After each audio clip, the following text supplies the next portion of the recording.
In this video, I'm gonna show you how you can add a flag sticker to your story in Facebook. First, you wanna click add to story. Now you wanna choose any image. I'll choose this one. Now click on the top right, click stickers.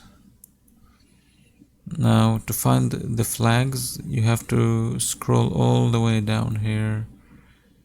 Scroll all the way down.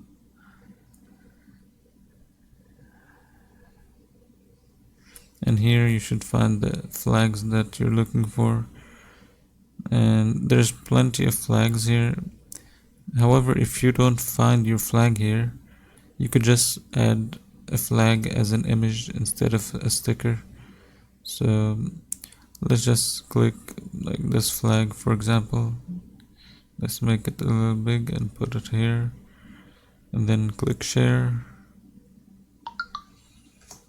And this is basically how you add a flag sticker to your story in Facebook.